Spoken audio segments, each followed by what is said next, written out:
হঠাৎ ডলারের দাম বেড়ে যাওয়ার কারণ খুঁজতে মাঠে নেমেছে বাংলাদেশ ব্যাংক। তারা জানিয়েছে তদন্ত শেষ সিদ্ধান্ত হবে অতীতে ক্রলিং পেগ পদ্ধতি থাকবে নাকি পরিবর্তন পরিমার্জন অথবা আসবে নতুন কোনো পলিসি।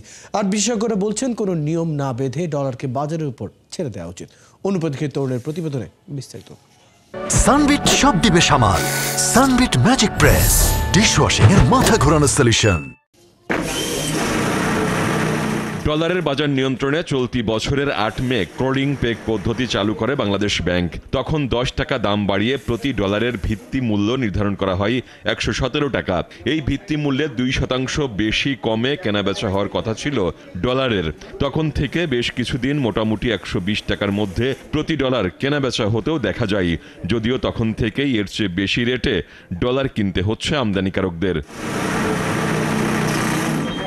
ধাপে ধাপে ১০৭, ১১৭-র পর এবার কি ১২৭ টাকা নির্ধারণের দিকে যাচ্ছে ডলারের দাম। ব্যাংক থেকে চাহিদা মতো ডলার মিলছে না, এলসিতেও গুনতে হচ্ছে ১২৬, ১২৭ টাকা। খোলা বাজারে ডলার কমে গেছে, তাই কেন ক্রলিং পেগ পদ্ধতি কাজে এলো না, এর কারণ অনুসন্ধানে নেমেছে বাংলাদেশ ব্যাংক, এমনটাই জানালেন মুখপাত্র।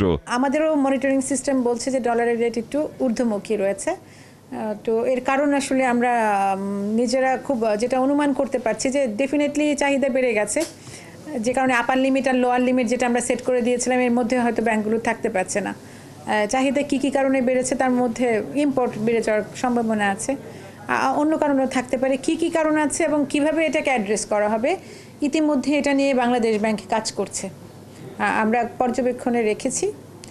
এবং আমরা আসলে এই ক্রলিং পেগটাকে আরেকটা নতুন নাম দিয়ে নিউ ক্রলিং পেগ এরকম একটা সিস্টেম নিয়ে একটা কর্মরেখা আমাদের এখানে ঠিক করা হয়েছে। আইএমএফের শর্ত আছে ডলার রেট সংক্রান্ত ডেটা মার্কেট থেকে সংগ্রহ করে প্রকাশ করবে বাংলাদেশ ব্যাংক। তবে রেট যেন ওঠানামা করে এমন নিউ ক্রলিং পেগ পদ্ধতি চালুর পরামর্শ দিচ্ছে দাতা সংস্থাটি।